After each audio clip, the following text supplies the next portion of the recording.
Welcome to MMA on the Rocks. My name is Bill Welker, and you are listening to episode 162 of the podcast, or you're joining us live here on YouTube. Don't forget, if you want to catch the show live, search for MMA on the Rocks on YouTube, subscribe to the channel, turn your notifications on, and you'll always know when we're live. You can come join in the live chat. Hopefully, we'll have a bunch of you in here today because I am going solo. Jeff the Animal Wilson is away on a PTA retreat or a soup convention, something along those lines.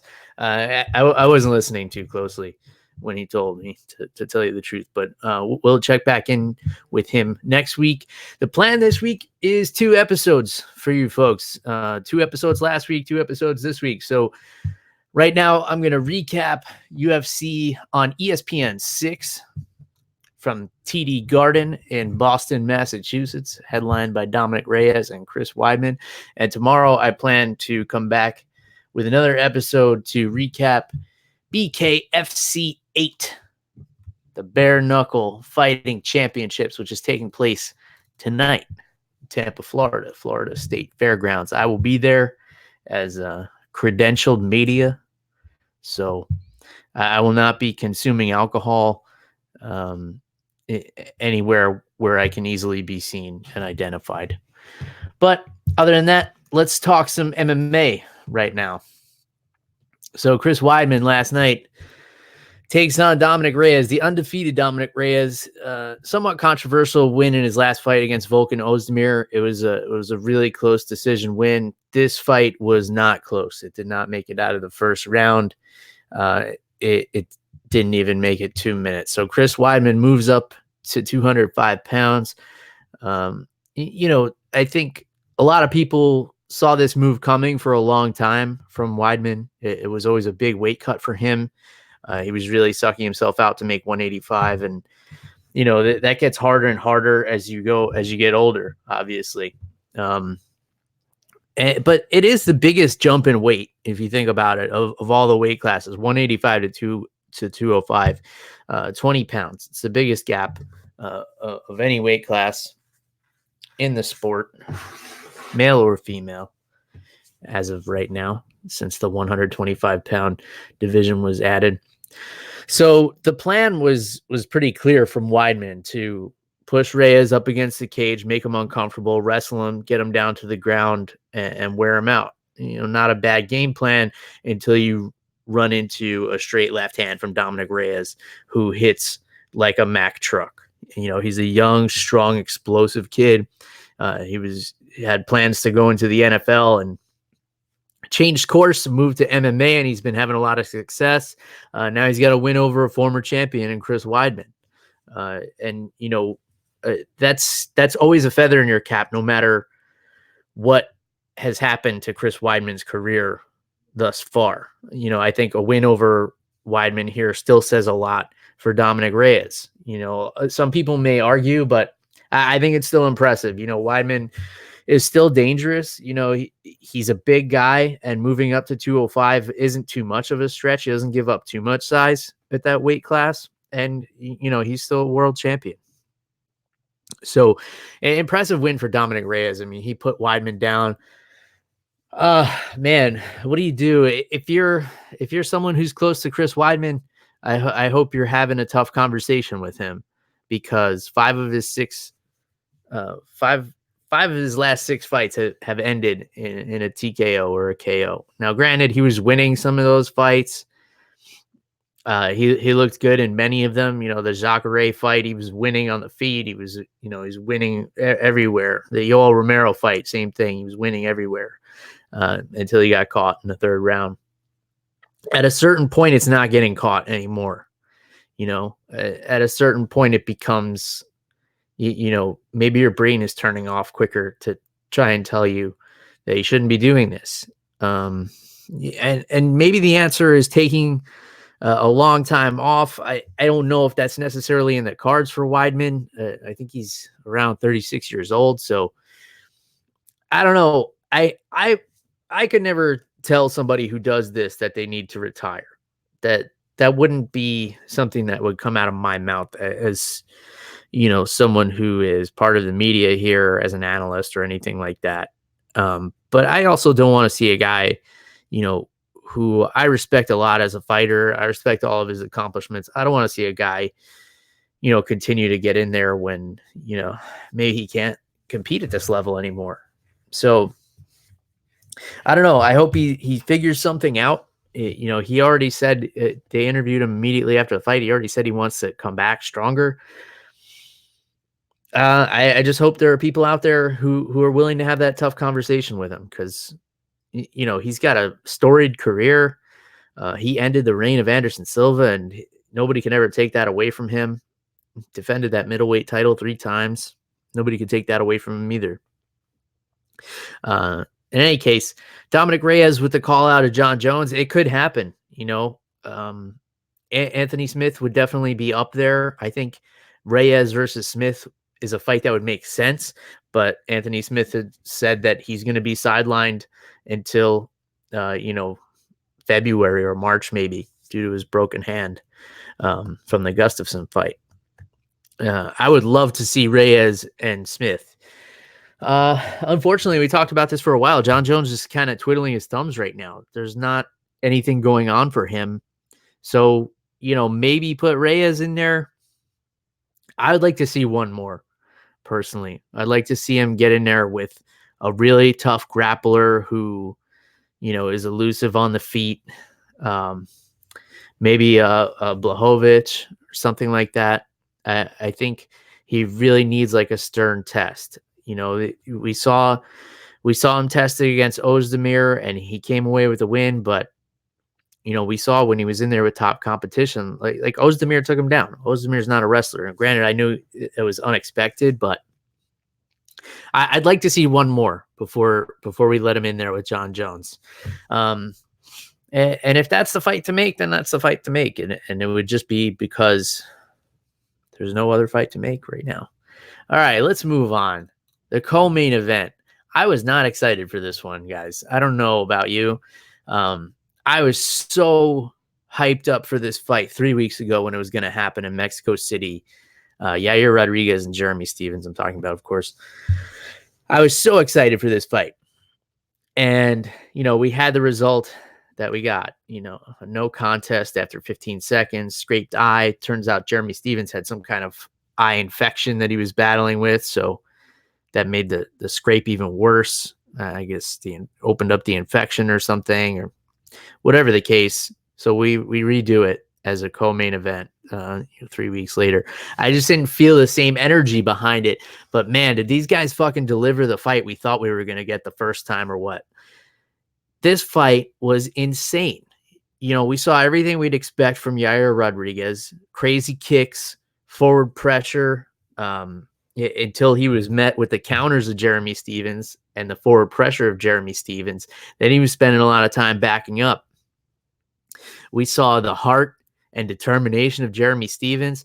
And I think if this were a 5-round fight like it was supposed to be in the first place, then we might see a different result, because it really looked like Jeremy was starting to break Yair in there. He took that 3rd round for sure, but I think Yair clearly won the first 2, so that's why he got the unanimous decision there.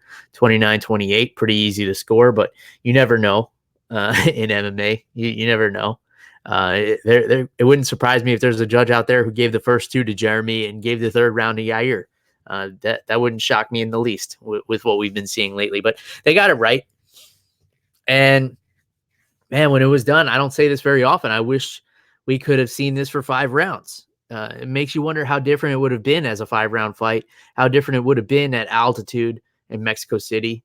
Maybe Jeremy Stephens, as tough as he is, wouldn't be able to put the pedal to the metal in that 3rd round like he did. He had Yair in trouble on the feet, and he chose to take him down, beat him up on the ground. Not a bad move, but he needed a finish in that 3rd round, and I think he probably had a better chance of finishing him on the feet. But I'm not Jeremy Stephens. I don't know what he's feeling or what he's thinking in there. If he thinks his best shot is on the ground, then that's what he's got to go with. You got to make some game time decisions in there. But Rodríguez looked good.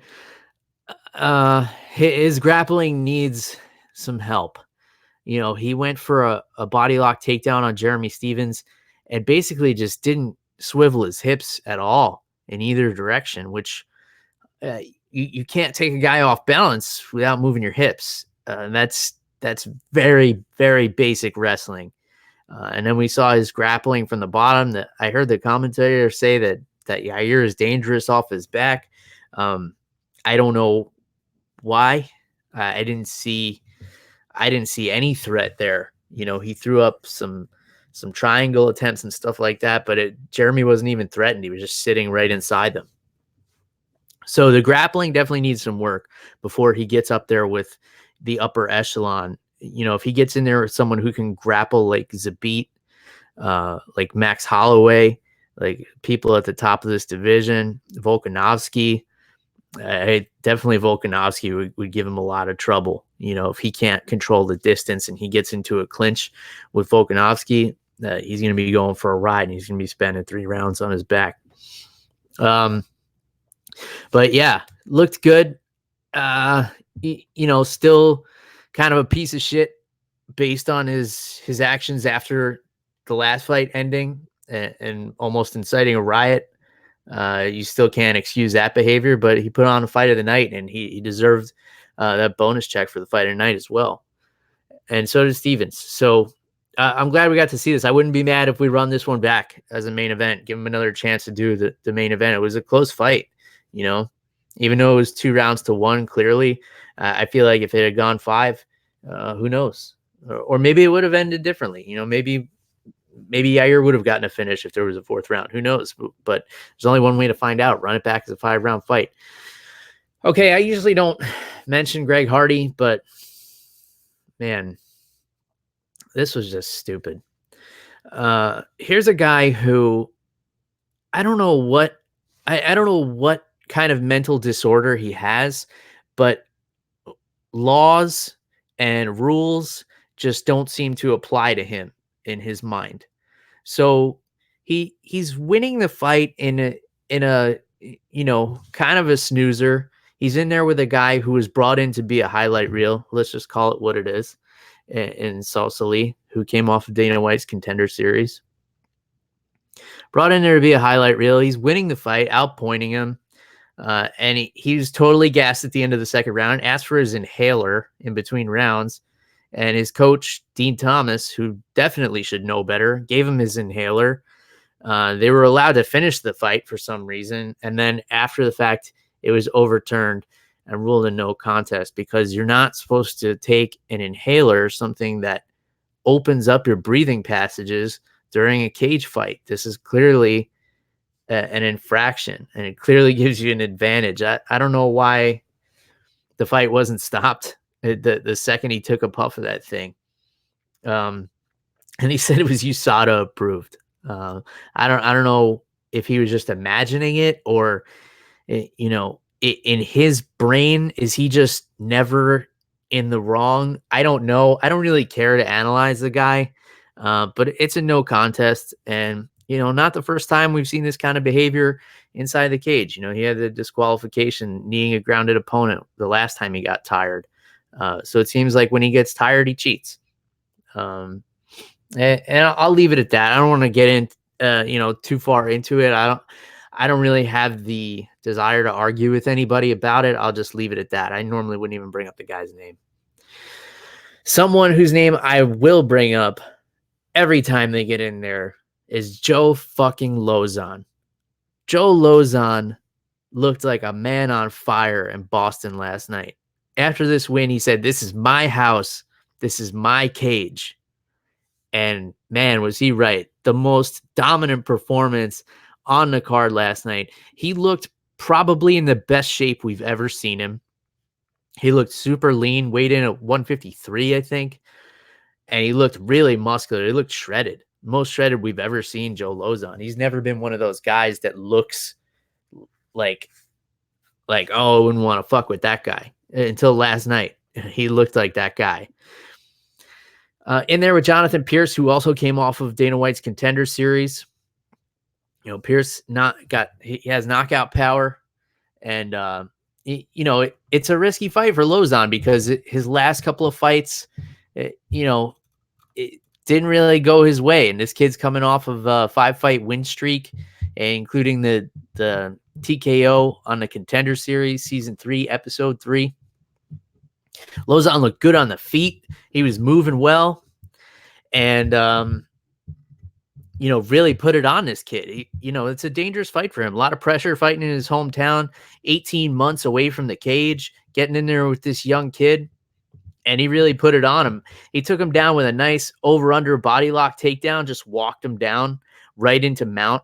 And if you're underneath Joe Lauzon in mount, it's pretty much a done deal. So the kid flopped around, gave up his back, and Lauzon hit him with a reverse half Nelson. So I'll explain for those of you who may not be familiar with the term, if you're not if you're not a follower of amateur wrestling. So a half Nelson is a move that wrestlers use to flip a guy from his stomach to his back, because you always want your opponent on their back so that you can get the pin in wrestling. And the way you do that is you weave your same side arm. So your right arm goes under their right arm, and then it kind of cups the back of their head. That's a half Nelson. And you use that to kind of pry them onto their back. So he used the opposite side arm. So his left arm weaving under Pearce's right arm, and pinned his arm up behind his head and used that to just hold him down, almost like a twister submission, which is a spine twister. And you usually do that from your back, but he was on top of Pearce. So this is really hard. You guys really have to watch this. It's hard for me to describe, without actually showing you. You have to go back and watch the fight if you missed it. It was only a minute and a half long. So I'm sure if you're taking the time out of your day to listen to the show, you could take another minute and a half to go back and watch this fight. And once he had him pinned in that position, it's a really unusual position, that reversed half Nelson. It's not a place that you commonly find yourself. And once he had his arm trapped over his head, he was just dropping punches, and there was no way for Pearce to defend himself. Ref had to step in. Great job by Herb Dean there, because Pearce would have gotten his face broken in that situation. You're not getting out of that. And even if you do, you're not getting out from underneath Joe Lauzon, who has some of the most vicious ground and pound in MMA history. Dana White said that Lauzon made a deal with him that win, lose, or draw, this would be his last fight and he would retire in Boston. He did not announce a retirement. He said he didn't know what he wanted to do. Dana seems to think he should go out on a high note. But, Lauzon changed up a lot of things in this last camp. He's working with a new striking coach, and it showed. He's working with a new strength and conditioning coach, and it showed. Hey, if he wants to hang it up, I'll be amongst the first to congratulate him on an awesome career. One of my all-time favorite fighters to watch. And if he gets back in there, I'll be amongst the first to tune in and watch him fight again. Because Joe Lauzon is fucking awesome. Like I said, one of my favorites of all time. Maycee Barber getting it done in there against Gillian Robertson. TKO in the first round. I mean, she just lit Gillian Robertson up. Obviously, Gillian wanted to get this fight to the ground, but she couldn't close the distance. Maycee was tagging her every time she tried to get in close. In the clinch up against the cage. This is a standing TKO. Gary Foreman got in there and broke it up. No protest from Gillian Robertson. It was a fair stoppage, I think. And Maycee Barber, continuing on her journey to be the youngest champion in UFC history, calls out Paige Van Zandt. I don't know if that's a direct path to the title or not, but it's definitely going to be her highest profile fight if she gets it. Darren Stewart getting a win over Deron Winn. Deron Winn, really high level wrestler, 5'6", fighting at middleweight. And if that's not funny enough, he missed weight by like 3 pounds. I would love to see this guy's diet. If he's 5'6", and fighting at middleweight, that's ballsy as fuck right off the bat. That's like Daniel Cormier level ballsy, who's like 5'10", fights at heavyweight, and misses weight. He took down Stewart at will, but the judges didn't want to see any grappling last night, apparently. And Darren Stewart Still looking like the fresher fighter in that third round. I guess he's fixed his cardio issues, comes away with a split decision victory over Deron Winn, who, hit a lot of takedowns, but he also missed weight. So maybe that's something judges are starting to take into consideration. Speaking of missing weight, Manny Bermudez, former bantamweight who couldn't make weight, now becomes a featherweight who can't make weight. Missed weight by a couple of pounds. Seems like he didn't even try. He still had time to go back and cut more weight, and he chose not to. So he cheated, and then he got submitted. Simple as that. This is a guy who bills himself as a submission ace, and he got armbarred by Charles Rosa. So credit for Rosa for taking this fight against a guy who just, I guess, refuses to meet half of his contract and come in at the agreed upon weight, and then submitting him. Bermudez got the fight to the ground where he wanted it to be, and Rosa with a nasty armbar from the bottom, verbal tap from Manny Bermudez. So a great job to Boston Strong, Charles Rosa there. Molly McCann looked good against Diana Velveeta. I had this one 2-1 for McCann. I thought she looked good. Her ground and pound looked really aggressive, and it was a great performance. Let's see. We had some other good ones here. Brandon Allen with a nice rear naked choke win over Kevin Holland on the early prelims there, if you guys missed that one. And then we had TKO from Randy Costa over Boston Salmon, who I believe is not from Boston, just his name. And I'm going to leave it at that.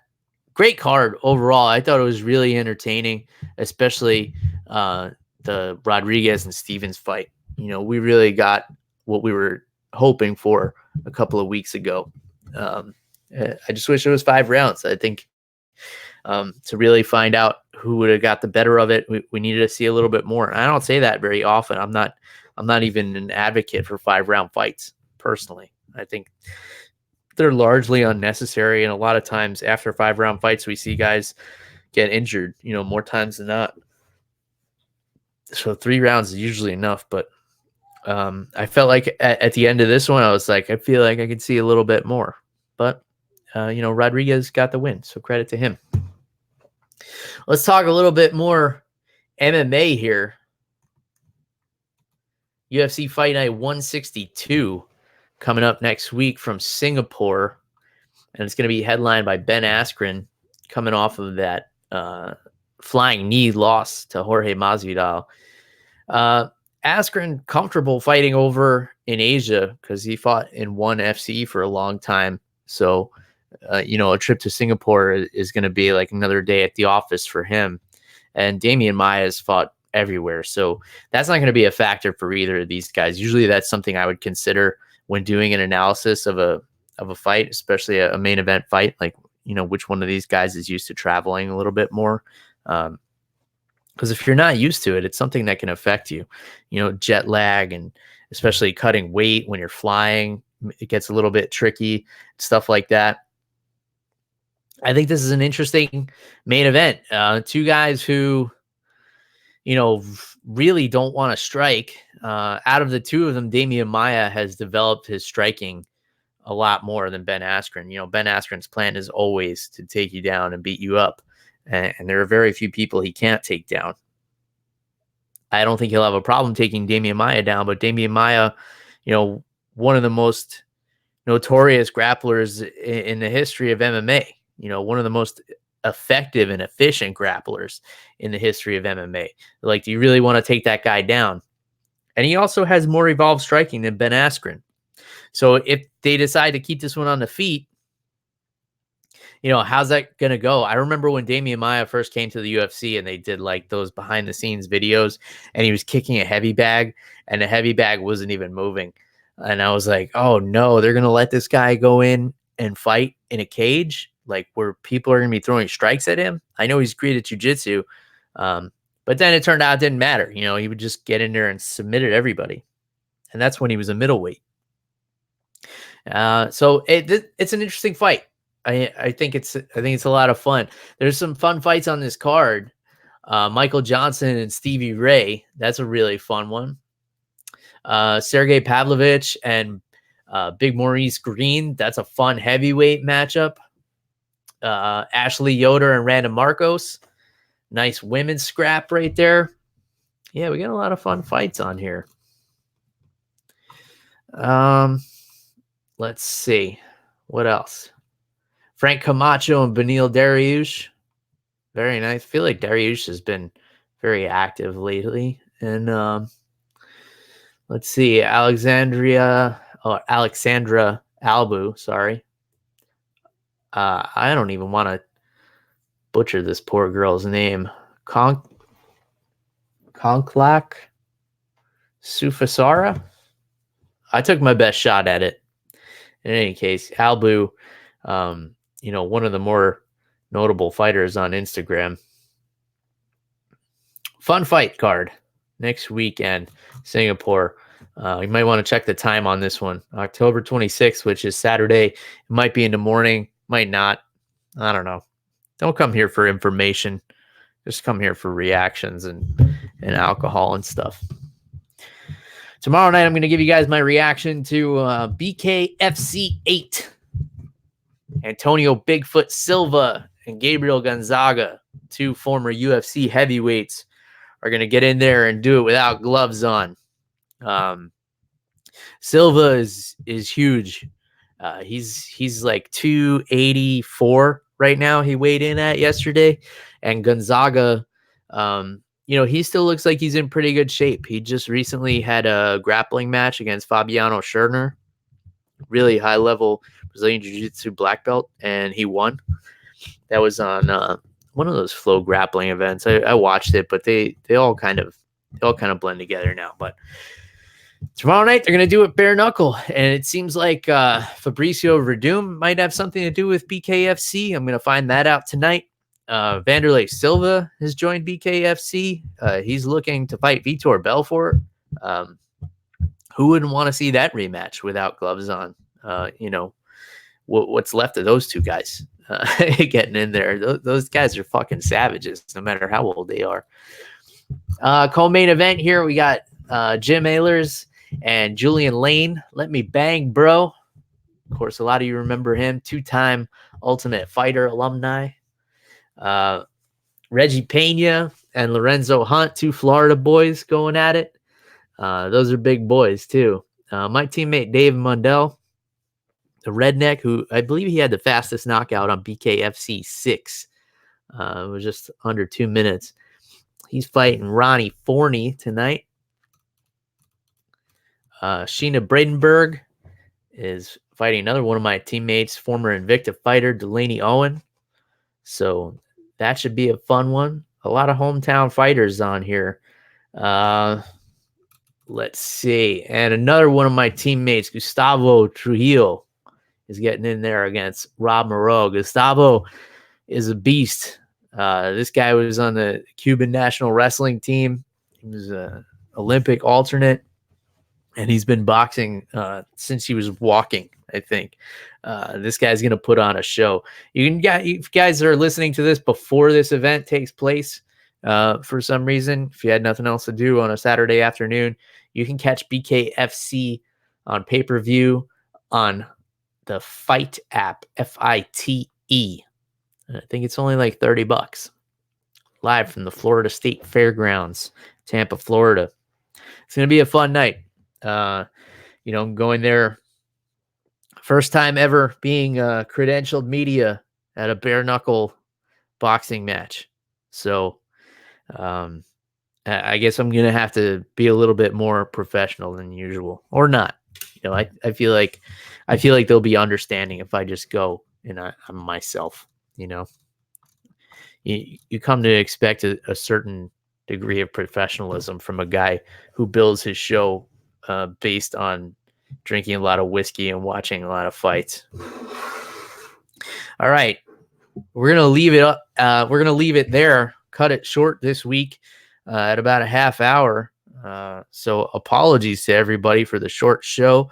Apologies from the Animal Wilson, from myself. If you want to give him a hard time about not being on the show today, you can do so at Animal_Wilson on Twitter and Instagram.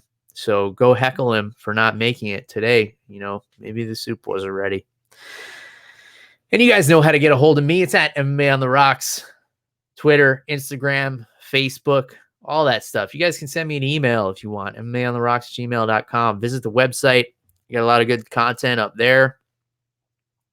And yeah, that's it. A lot of fight action this weekend. A lot of fights to watch. A lot of good content out there. So if you missed UFC from Boston, go back and watch that Yair Rodríguez, Jeremy Stevens fight, and definitely watch Joe Lauzon's performance. Best performance of the night, hands down. So impressed with Joe Lauzon. All right, that's all we got. Until next time. Cheers, everybody. Goodbye.